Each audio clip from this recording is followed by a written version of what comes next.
철도 문제와 박근혜 대통령 당선 1주년 두 가지 브리핑하겠습니다. 철도 파업을 해결하기 위한 최선의 방법은 민영화를 방지하기 위한 철도사업법 개정만이 최우선이라는 것을 말씀드립니다. 철도 민영화 저지를 위한 노조의 철도 파업에 대해 정부가 총동원되어 강경 대응에 나서고 있습니다. 지난 16일 박근혜 대통령은 철도 노조가 파업을 벌이는 것은 정부 발표를 신뢰하지 못하고 국민 경제에 피해를 주는 전혀 명분 없는 일이다 라고 말씀하셨습니다.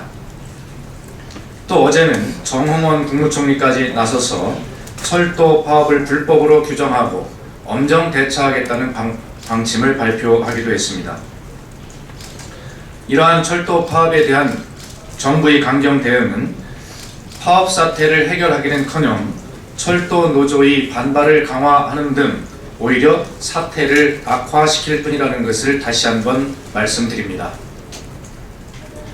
대통령, 국무총리, 국토부 장관 등이 모두 나서 철도 민영화를 하지 않겠다라고 주장하고 있지만 국민들은 여전히 정부의 발표를 믿지 못하고 있습니다.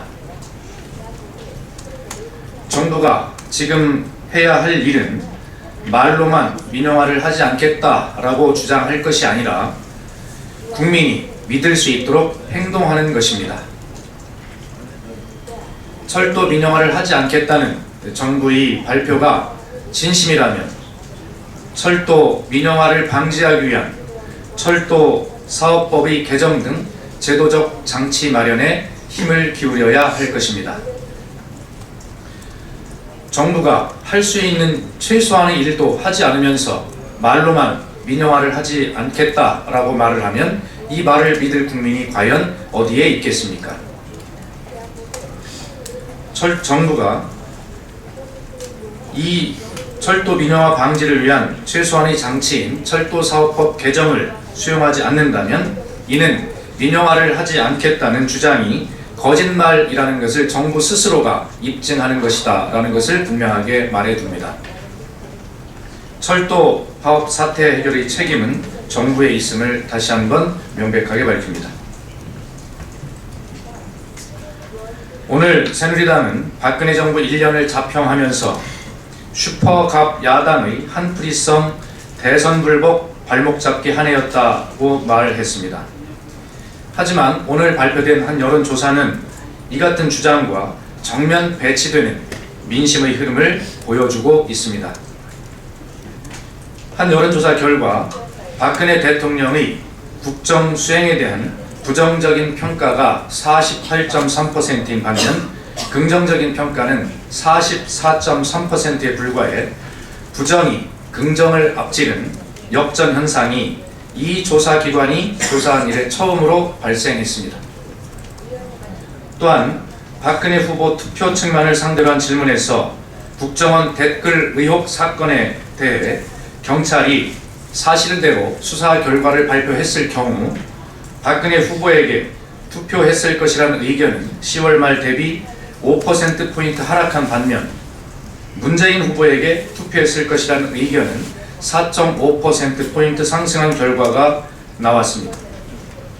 종합하면 박근혜 후보에게 투표했던 국민 중 경찰 수사 결과만 제대로 발표했더라면 12.9%가 문재인 후보에게 투표했을 것이다 라고 밝히고 있고 이것을 표로 환산하면 종합적인 결과는 문재인 후보가 300만 표 차이로 승리했을 것이다 라고 하는 충격적인 여론조사 결과가 나와 있는 것입니다.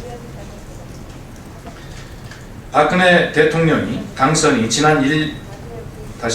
박근혜 대통령 당선이 1년이 지난 지금까지도 청와대와 새누리당은 민심을 제대로 읽지 못하고 제 멋대로 해석을 하고 있는 것입니다. 국가기관이 대선 개입 재발을 방지하고 진실을 규명하기 위한 노력을 함께 해 나가자는 게 국민과 민주당의 일관된 목소리였음에도 불구하고 아직도 귀를 기울이지 않고 있는 것입니다. 어제 청와대 이정현 홍보수석은 이보다 더 소통할 수 없을 정도로 소통했다. 저항 세력 앞에서 뜻을 굽히지 않는 것을 불통이라고 한다면 5년 내내 불통 이야기를 듣겠다라고 말했다고 합니다.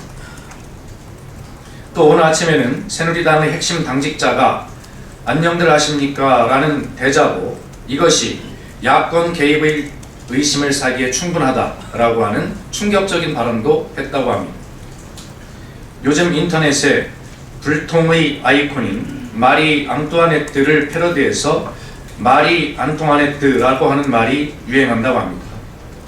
박근혜 대통령과 새누리당은 시기 어린 우격 다짐으로 또다시 국민의 억장을 무너뜨려서는 안 됩니다. 이제라도 안녕하지 못한 국민들에게 소통의 양팔을 활짝 벌리고 다가서 주시기를 대통령 당선 1주년을 기해서 충심을 다해 충고하는 바입니다. 이상입니다.